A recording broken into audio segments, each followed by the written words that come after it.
నమస్కారం. ఈరోజు మనం ఒక ఇంట్రెస్టింగ్ టాపిక్ గురించి మాట్లాడుకోబోతున్నాం. అదేంటంటే తెలుగు రాష్ట్రాల్లో తనకంటూ ఒక స్పెషల్ క్రేజ్ తెచ్చుకున్న స్టార్ సింగర్ మంగ్లీ. కానీ ఈ మధ్యకాలంలో ఆమె చుట్టూ వరుసగా ఎన్నో వివాదాలు. అసలొక స్టార్ సింగర్ చుట్టూ ఇన్ని రకాల వార్తలు ఎందుకొస్తున్నాయో ఈ విశ్లేషణలో మనం డీకోడ్ చేద్దాం. ఒక్కసారి ఆలోచించండి. తెలుగు మ్యూజిక్ ఇండస్ట్రీలో ఎక్కడ చూసినా, ఏ ఫంక్షన్లో చూసినా వినిపించే ఎనర్జెటిక్ వాయిస్ ఆమెది. అలాంటి అత్యంత ప్రజాదరణ పొందిన సింగర్ అకస్మాత్తుగా ఇలా ఎప్పుడూ లేని విధంగా వివాదాలతో ఎందుకు వార్తల్లో నిలుస్తున్నారు? ఆమె అద్భుతమైన మ్యూజికల్ జర్నీకి సడన్గా తెరపైకి వచ్చిన ఈ వివాదాలకు మధ్య అసలు సంబంధమే కనిపించడం లేదు కదా? ఓకే, అసలు తెరవనకి ఏం జరుగుతోందో ఇప్పుడు డీటెయిల్డ్గా చూద్దాం. ఈ విశ్లేషణలో మనం ప్రధానంగా 4 విషయాలను కవర్ చేద్దాం. 1.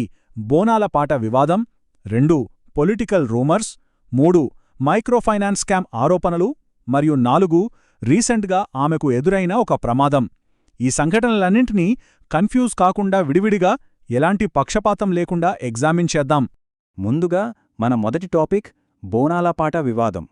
ఇది భక్తికి మరియు సాహిత్యానికి మధ్య జరిగిన ఒక చిన్న క్రాష్ అని చెప్పొచ్చు. అసలు ఈ వివాదం ఎందుకు మొదలైందంటే 2021లో వచ్చిన ఒక బోనాల పాటలో మూతెవరి అనే పదం వాడటంపై కొందరు బీజేపీ కార్పొరేటర్లు పోలీసులకు ఫిర్యాదు చేశారు. అయితే ఇక్కడ మనం ఒక ఆసక్తికరమైన సాహితీ ప్రక్రియ గురించి తెలుసుకోవాలి. అదే నిందాస్తుతి. అంటే పైకి దేవుణ్ణి తిడుతున్నట్లు లేదా నిందిస్తున్నట్లు కనిపిస్తుంది, కాని దాని ఇన్నర్ మీనింగ్ చూస్తే దేవుణ్ణి పొగడటమన్నమాట. 80 ఏళ్ల వయసున్న రచయిత పాలమూరు రామస్వామిగారు సరిగ్గా ఇదే స్టైల్లో ఆ పాట రాశారు. కాని ఆ సాహిత్యంలో ఉండాల్సిన సున్నితమైన బ్యాలెన్స్ కాస్త మిస్ అవ్వటంతో అది కొందరు భక్తుల మనోభావాలను దెబ్బతీసినట్లుగా మారింది. ఈ ఇష్యూపై మంగ్లీ చాలా ఎమోషనల్గా రియాక్ట్ అయ్యారు. నేను ప్రకృతిని పూజించే ఒక గిరిజన తండానుంచి వచ్చిన ఆడబిడ్డను.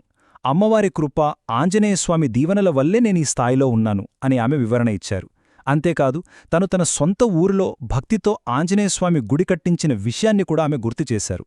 ఫైనల్గా అభిమానుల మనోభావాలను, అలానే ఆ వృద్ధ రచయితను గౌరవిస్తూ ఆ పాటలోని లిరిక్స్ని మార్చి కొత్త వర్షన్ని రిలీజ్ చేశారు. ఇక మనం రెండవ టాపిక్కి వెళ్దాం. అదే పొలిటికల్ రూమర్స్. ఇవి నిజంగానే అనుకోని వివాదాలు. ఒక ప్రొఫెషనల్ సింగర్గా ఆమె తన పని తాను చేసుకుంటూ వెళ్తున్నా అనుకోకుండా పొలిటికల్ క్రాస్ఫైర్లో ఎలా చిక్కుకున్నారో చూస్తే ఆశ్చర్యం వేస్తోంది. 2019 ఎలక్షన్స్ ముందు ఆమె వైఎస్సార్సీపీ కోసం ఒక క్యాంపెయిన్ సాంగ్ పాడారు. ఆ తర్వాత 2025లో ఒక కేంద్ర మంత్రితో కలిసి అరసవల్లి గుడికి వెళ్లినప్పుడు టీడీపీ క్యాడర్ నుంచి ఆమెకు వ్యతిరేకత ఎదురైంది. కట్ చేస్తే మళ్లీ 2024లో చంద్రబాబు నాయుడు గారి కోసం ఆమె పాట పాడారంటూ కొన్ని తప్పుడు వార్తలు కూడా స్ప్రెడ్ అయ్యాయి. గమనించారా? ఆమె తన వృత్తిలో భాగంగా చేసిన పనులను, వ్యక్తిగత ఆలయ సందర్శనాలను కూడా పదే పదే రాజకీయ కోణంలోనే చూశారు. ఇలాంటి రూమర్స్ ఎక్కువ అవడంతో ఆమె ఒక ఓపెన్ లెటర్ ద్వారా క్లారిటీ ఇచ్చారు. నా ప్రైమరీ ఫోకస్ మ్యూజిక్ మాత్రమే, పాలిటిక్స్ కాదు అని చాలా కరాఖండిగా చెప్పారు. తాను ఏ ఒక్క పార్టీకి ప్రచారకర్తను కానని, సింగర్గా అన్ని పార్టీల నాయకులకు పాడుతానని ఆమె స్పష్టం చేశారు. నిజం చెప్పాలంటే ఇలా ఒక పొలిటికల్ పార్టీకి పాడటం వల్ల తాను ఎన్నో ఇతర అవకాశాలు కూడా కోల్పోయానని ఆమె ఆవేదన వ్యక్తం చేశారు. ఇక మూడవ మరియు అతి ముఖ్యమైన టాపిక్ మైక్రోఫైనాన్స్ స్కామ్ ఆరోపణలు. ఇదొక సీరియస్ లీగల్ బ్యాటిల్. దయచేసి ఇక్కడ మనం ఒక విషయం గుర్తుంచుకోవాలి. మనం ఎలాంటి జడ్జిమెంట్స్ పాస్ చేయడం లేదు, కేవలం రిపోర్ట్ చేయబడిన ఫ్యాక్ట్స్ మాత్రమే చూస్తున్నాం. ఇక్కడ 2 వాదనలు చాలా బలంగా వినిపిస్తున్నాయి. ఒకవైపు న్యాయవాది సుబ్బారావు గారి ఆరోపణలు చూస్తే మంగ్లీ సోదరుడు శివ అకౌంట్కి సస్పీషియస్ బ్యాంక్ ట్రాన్సాక్షన్స్ జరిగాయని, ఆ స్కామ్ డబ్బుకు బినామీ ఆస్తులు కొన్నారని, బాధితులను బెదిరిస్తున్నారని ఆయన అంటున్నాడు. మరోవైపు మంగ్లీ డిఫెన్స్ చూస్తే ఆమె ఈ ఆరోపణలను కంప్లీట్గా కొట్టిపారేస్తూ సిటీ సివిల్ కోర్టులో పరువు నష్టం దావా వేశారు. ఆ స్కామ్తో తనకసలెలాంటి సంబంధం లేదని, ప్రధాన నిందితుడింట్లో తానొక్కపూట భోజనం మాత్రమే చేశానని ఆమె గట్టిగా డిఫెండ్ చేసుకుంటున్నారు. అసలు ఈ లీగల్ ప్రాసెస్ ఎలా ముందుకు వెళ్ళిందో ఈ టైమ్లైన్ చూస్తే మనకొక క్లారిటీ వస్తుంది. ఫస్ట్ స్టెప్లో ప్రధాన నిందితుడు రమావత్ మధు మరియు శివ ఖాతాల మధ్య డబ్బులు ట్రాన్స్ఫర్ అయినట్లు పోలీసులు గుర్తించారు. సెకండ్ స్టెప్లో వెంటనే మధు అకౌంట్స్ని పోలీసులు ఫ్రీజ్ చేశారు. థర్డ్ స్టెప్లో మంగ్లీ తనపై వస్తున్న ఆరోపణలను ఖండిస్తూ సిటీ సివిల్ కోర్టును ఆశ్రయించారు. ఇక ఫోర్త్ స్టెప్లో దీనిపై స్పందించిన కోర్టు న్యాయవాదులకు మరికొన్ని మీడియా సంస్థలకు నోటీసులు జారీ చేసింది. ఈ మొత్తం ఇష్యూపై మంగ్లీ పబ్లిక్గా స్పందిస్తూ ఏమన్నారంటే, వాడింట్లో ఒక్కపూట భోజనం చేసిన పాపానికి నేను క్షోభ అనుభవిస్తున్నాను, కాని అంతిమంగా నిజమే గెలుస్తుంది అని చాలా కాన్ఫిడెంట్గా, అదే సమయంలో కొంత ఫ్రస్ట్రేషన్తో చెప్పారు. రమావత్ మధుతో తనకున్న ఏకైక పరిచయం ఆ భోజనం మాత్రమే అని ఆమె మళ్లీ మళ్లీ స్పష్టం చేస్తున్నారు. అయితే ఈ స్టోరీలో మనం అవతలి వైపు వాదనను కూడా వినాలి కదా. సోమాజిగూడ ప్రెస్ క్లబ్లో న్యాయవాది సుబ్బారావు గారు ఈ ఇష్యూని మరింత సీరియస్గా ముందుకు తీసుకెళ్లారు. నిందితులతో కలిసి మిర్చి తోటలో దిగిన ఫోటోలకు, కట్టల కొద్దీ క్యాష్ లెక్కపెడుతున్న వీడియోలకు మంగ్లీ ఖచ్చితంగా ఆన్సర్ చెప్పాలని ఆయన డిమాండ్ చేశారు.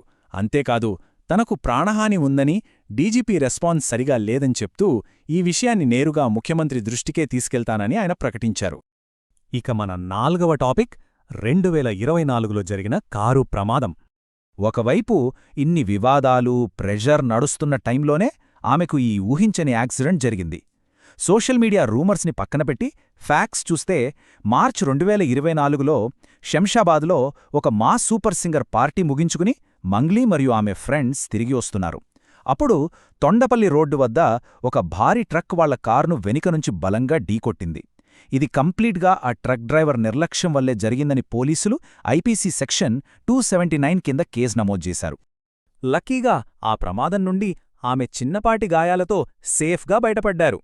రూమర్ స్ప్రెడ్ అవ్వకముందే ఆమె నేరుగా ఇన్స్టాగ్రామ్ ద్వారా నేను క్షేమంగా ఉన్నాను, ఇదొక చిన్న యాక్సిడెంట్ మాత్రమే, దయచేసి వదంతులను నమ్మకండి అని అభిమానులకు క్లారిటీ ఇచ్చారు.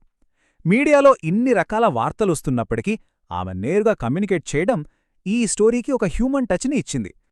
ఇక ముగింపు విషయానికి వస్తే ద మ్యూజిక్ వర్సెస్ ద నాయిజ్. ఇదంతా గమనిస్తే మనకర్థమయ్యేదొకటే, ఒకే ఒక్క పర్సన్ చుట్టూ ఇన్ని విభిన్నమైన సంఘటనలు జరగడం. మనం చూసినవి ఒకసారి సింపుల్గా రీక్యాప్ చేద్దాం. 2021లో వచ్చిన బోనాల పాట వివాదం ఒక సాంస్కృతిక అపార్థం, అది లిరిక్స్ మార్చడంతో సాల్వ్ అయిపోయింది. ఇక ప్రొఫెషనల్గా ఆమె పాడిన పాటల వల్ల ఏవేవో పొలిటికల్ రూమర్స్ వచ్చాయి. 2024లో జరిగిన యాక్సిడెంట్ ఒక దురదృష్టకరమైన పర్సనల్ ఇష్యూ. ఇక 2026 నాటి మైక్రోఫైనాన్స్ లీగల్ బ్యాటిల్, అది ఇంకా కోర్టులో ఉంది, కోర్టే దాన్ని తేల్చాల్సింది. చూసారా, ఇవన్నీ ఒకదానికొకటి సంబంధం లేని కంప్లీట్లీ డిఫరెంట్ ఇష్యూస్. సో ఫైనల్గా ఒక ఆసక్తికరమైన ప్రశ్న మిగిలిపోతుంది. ఒకవైపు కోర్టు కేసులు, మరోవైపు పబ్లిక్లో ఇంటెన్స్ స్క్రూటినీ. ఇన్ని జరుగుతున్నా సరే ఈ వివాదాలన్నిటిని దాటుకొని మంగ్లీ వాయిస్, ఆమె మ్యూజిక్ మరింత స్ట్రాంగ్గా వినిపిస్తుందా? రాబోయే రోజుల్లో ఏం జరగనుందో వేచి చూడాల్సిందే. ఈ విశ్లేషణలో మాతో పాటున్నందుకు థ్యాంక్యూ. వాస్తవాలను ఇలాగే నిష్పక్షపాతంగా తెలుసుకునేందుకు మాతో కనెక్ట్ అయి ఉండండి.